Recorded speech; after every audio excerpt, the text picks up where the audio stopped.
Hello guys, welcome to அண்ணன் தம்பிடா. இந்த பொங்கல் ஹாலிடேஸ்க்கு நாங்கள் எங்கே போனோம் தெரியுமா? காஷ்மீர். ஃப்ரெண்ட்ஸ், நாங்கள் குழந்தைங்களும் சேர்த்து 15 பேர் ஃபேமிலியாக போனோம். அங்கே ஒரே ஜாலியாக ஃபன்னாக இருந்துச்சு.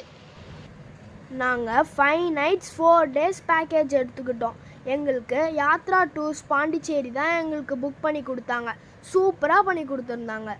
நாங்கள் லாஸ்ட் இயர் அக்டோபர்லேயே வர ஜான்வரி பொங்கல் ஹாலிடேஸ்க்கு கண்டிப்பாக காஷ்மீர் போகணுன்ட்டு முடிவு பண்ணிட்டோம்.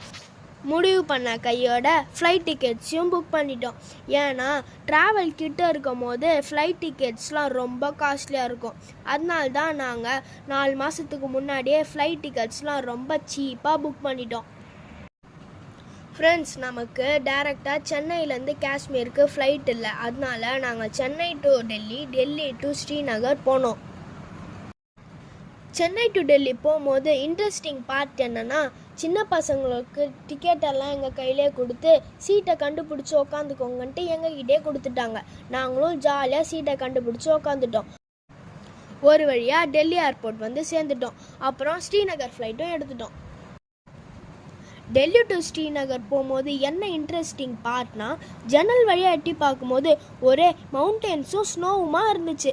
இது என்ன மவுண்டென்ஸ் கேட்கும் போது ஹிமாலயாஸ்னு சொன்னாங்க. பார்க்கவே சூப்பராக மெஜஸ்டிக்காக இருந்துச்சு. அந்த அழகை ரசிச்சுக்கிட்டே ஸ்ரீநகர் ஏர்போர்ட்லேயும் வந்து இறங்கிட்டோம்.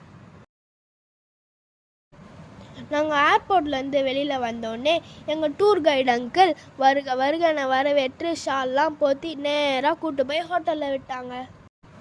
குளிர் ரொம்ப அதிகமாக இருந்ததுனால நாளையிலேருந்து தான் டூர் ஸ்டார்ட் ஆகும்னு சொல்லிட்டாங்க. நாங்களும் குளிர் தாங்க முடியாமல் நல்லா சாப்பிட்டுட்டு இழுத்து போத்திட்டு தூங்கிட்டோம். ஓகே ஃப்ரெண்ட்ஸ், இந்த வீடியோவில் அவ்வளோதான். நெக்ஸ்ட் வீடியோவில் நாங்கள் எங்கெங்கெல்லாம் போனோம், என்னென்னலாம் பார்த்தோன்னு உங்களுக்கு ஷேர் பண்ணுறேன். பாய் பாய்.